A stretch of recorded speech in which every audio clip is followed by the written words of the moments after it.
23 मार्च को इस्लामाबाद में बारिश हो रही थी और तेज हवाएं चल रही थीं। यौम पाकिस्तान के सिलसिले में फौजी परेड 2 दिन के लिए मुलतवी की जा चुकी थी। टीवी चैनल्स पर दो खबरें छाई हुई थीं। एक ये कि ओपोजिशन के दो रहनुमाओं बिलावल और मरियम में लड़ाई हो गई। दूसरी ये कि नरेंद्र मोदी और इमरान खान में सुलह हो गई। बारिश और तेज हवाओं के साथ बादल भी खौफनाक आवाजों के साथ गरज रहे थे। और इस दौरान श्रीनगर से एक कश्मीरी सहाफी बार बार यह पूछ रहा था कि पाकिस्तान और भारत ने आबी तनाज़ात पर मुज़ाकरात के आगाज के लिए 23 मार्च का दिन क्यों रखा है। मेरे पास इस सवाल का फौरी तौर पर कोई जवाब नहीं था। मैंने कोई जवाब नहीं दिया। कश्मीरी सहाफी बार बार मैसेज भेज रहा था। आखिरकार मैंने पूछा कि आप इस सवाल में इतनी दिलचस्पी क्यों ले रहे हैं। कश्मीरी सहाफी ने कहा कि 2018 में जब इमरान खान वजीर आजम बने तो इनकी हलफ वफादारी की तकरीब में भारतीय सियासतदान नवजोत सिंह सिद्धू और Pakistani army chief general Qamar Javed Bajwa ने एक दूसरे को गले लगा लिया था। इसके बाद इमरान खान ने एक इंटरव्यू में कहा था कि अगर नरेंद्र मोदी दोबारा इलेक्शन जीत गए तो कश्मीर पर बड़ा ब्रेक थ्रू हो सकता है।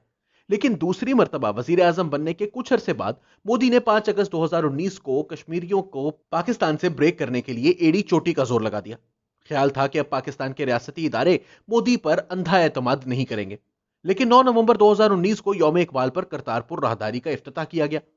कश्मीरी सहाफी का कहना था कि करतारपुर राहदारी के इफ्तिताह के लिए यौम इकबाल का इंतखाब हमारे लिए बहुत अहम था, क्योंकि अल्लामा इकबाल रहमतुल्लाह अलैह को जम्मू और कश्मीर में वही मकाम व मर्तबा दिया जाता है जो इन्हें पाकिस्तान में हासिल है।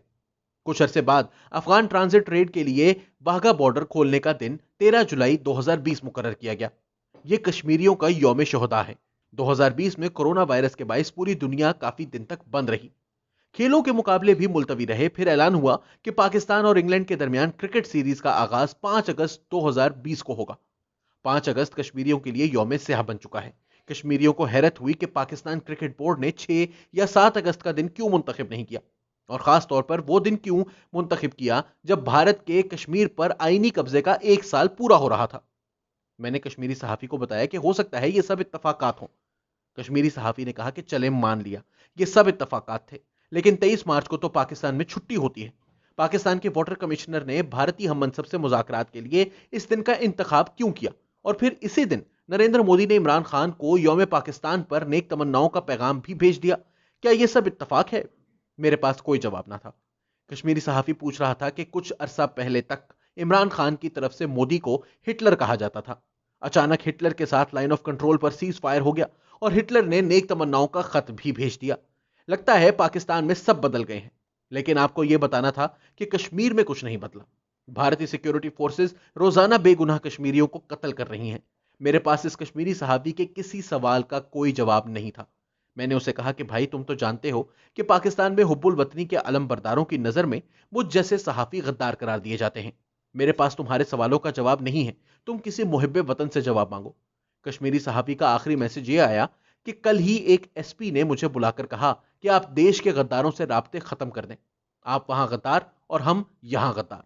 किसी को अच्छा लगे या बुरा, लेकिन नजर आ रहा है कि पाकिस्तान और भारत को करीब लाने के लिए जिन खास दिनों पर अहम ऐलानात किए जा रहे हैं, इनका मकसद कश्मीरियों को नफसियाती झटके देकर पाकिस्तान से बदजन करना नजर आता है।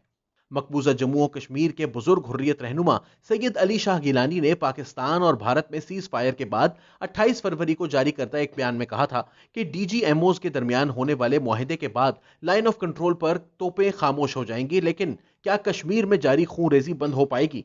कुछ दिन पहले जनरल कमर जावेद बाजवा ने एक बयान दिया कि हमें माजी की तलखियों को भुलाकर आगे बढ़ने की जरूरत है।